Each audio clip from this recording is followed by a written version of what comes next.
Hello दोस्तों, तो finally सहायक विकास विस्तार अधिकारी यानी कि एडीओ के भाई पोस्ट आ गए हैं। कितने वैकेंसी आए हैं? तो पूरे 200 पोस्ट आए हैं। ठीक है, देखते हैं हम लोग दोस्तों कुछ डिटेल। इसका नोटिफिकेशन जो जारी हुआ है 16 जनवरी 2025 को नोटिफिकेशन जारी हुआ है। पद का नाम क्या है? सहायक विकास विस्तार अधिकारी।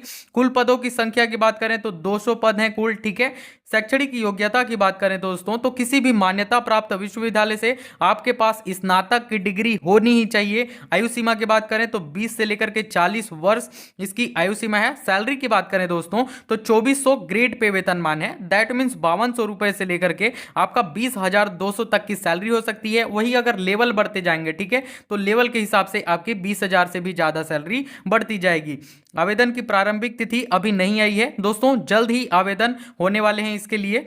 तो दोस्तों एडीओ के लिए संभावित कुल रिक्तियों की संख्या की बात करें तो 200 है। ठीक है, संभावित क्यों? तो अभी भी जो ये पद हैं ये 200 से ज्यादा बढ़ सकते हैं, जो कि आपके लिए काफी अच्छी बात है। और इसमें से दोस्तों 193 जो पद हैं ये नॉर्मल पद हैं, और 7 जो पद हैं ये क्या है आपके? तो ये बैकलॉग कैटेगरी के हैं। दैट मीन्स पिछले किसी कैटेगरी में कुछ स्टूडेंट सिलेक्ट नहीं हो पाए, ये उनके लिए होंगे। ठीक है, अगला देखते हैं श्रेणी एवं वर्गवार आरक्षण की बात करें दोस्तों तो 193 तो आपका नॉर्मल है, और 7 क्या है? बैकलॉग। दैट मीन्स 200 पर पोस्ट है। ठीक है दोस्तों, इसमें अनारक्षित यानी कि जनरल कैटेगरी के लिए कितना पोस्ट है? 81 पोस्ट है। और अनुसूचित जाति यानी कि एससी कैटेगरी के लिए 23 पोस्ट है। अनुसूचित जनजाति यानी कि एसटी कैटेगरी के लिए 62 पोस्ट है। और अन्य पिछड़ा वर्ग ओबीसी के लिए कितना है? 27 पोस्ट दिया हुआ है। ठीक है, देखिए ये जो 81 पोस्ट है जनरल, आप लोग सोच रहे होंगे काफी ज्यादा है, तो आपको बता दूं कि भाई इस जनरल में कोई भी आके घुस सकता है। ठीक है, कोई भी आके इसमें घुस सकता है। इसके अलावा देखिएगा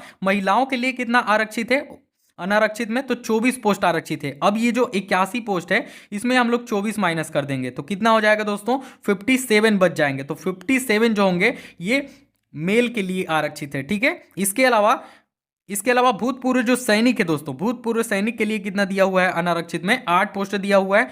वो भी आपके ये जो 57 है इसमें शामिल होंगे। ठीक है, और दिव्यांगजनों के लिए कितना पद आरक्षित है? तो देखिए दोस्तों दिव्यांगजनों की बात करें तो ओए दैट मीन्स क्या हो जाएगा आपका? वन आर्म से जो हैंडीकेप्ड हो, और ओएल यानी कि वन लेग से जो हैंडीकेप्ड हो, इनके लिए दोस्तों 5 रिक्त पोस्ट है। ठीक है, और आपका एच दैट मीन्स क्या हो जाएगा? Hearing handicapped. और एलवी यानी कि दोस्तों लो विजन यानी कि जो दृष्टि बाधित हैं उनके लिए है। ठीक है, कितना पोस्ट है इनके लिए? तो 1 पोस्ट इसके लिए है। और जो एच है दोस्तों यानी कि जो हियरिंग हैंडीकेप्ड होते हैं उनके लिए 5 पोस्ट दिए गए हैं। ठीक है, सिलेबस की बात करें दोस्तों तो देखिए एडीओ का जो पुराना वाला सिलेबस है उसमें आजीविका के लिए कितना था? 30 अंक था।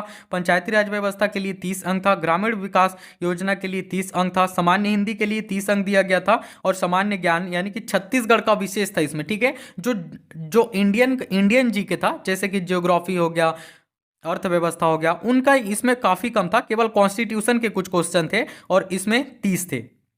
कितने थे? 30, जिसमें सबसे ज्यादा क्या थे? तो सबसे ज्यादा थे छत्तीसगढ़ के। न्यू सिलेबस की बात करें दोस्तों तो संभावित जो न्यू सिलेबस है उसमें आजीविका के कितने हो सकते हैं? 20 क्वेश्चन हो सकते हैं। पंचायती राज व्यवस्था के 20 क्वेश्चन हो सकते हैं।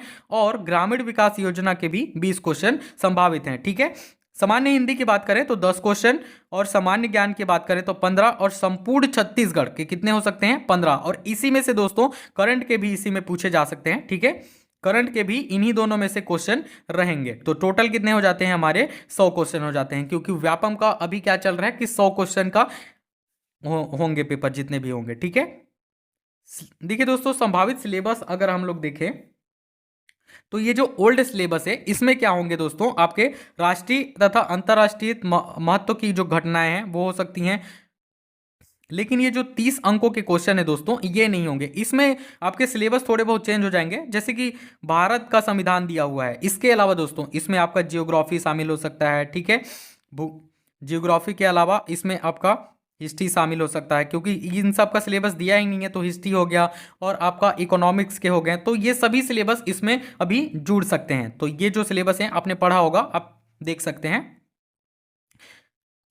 ठीक है, ये क्या है आपके पुराने सिलेबस हैं, लेकिन जो नए सिलेबस आएंगे दोस्तों ये सेम ही सिलेबस रहेंगे। 99% चांसेज है दोस्तों कि ये जो सिलेबस हैं ये सेम ही रहेंगे, बस कुछ बद इसमें, क्योंकि ये सिलेबस बहुत कम है तो कुछ और सिलेबस इसमें जुड़ सकते हैं। ठीक है, तो यार आप लोग तैयारी करते रहिए, क्योंकि सिलेबस 99% चांसेज है कि यही हो, इसके अलावा कुछ सिलेबस और भी जुड़ सकते हैं, जैसे कि नई योजनाएं हो गई, कुछ कुछ नया योजनाएं हैं, वो सब इसमें शामिल हो सकते हैं। ठीक है, आई होप आपको वीडियो पसंद आया होगा। वीडियो को लाइक करें, चैनल पर नए सब्सक्राइब करें। मिलते हैं इसका जो ऑफिशियल सिलेबस आएगा उसमें। Thank you.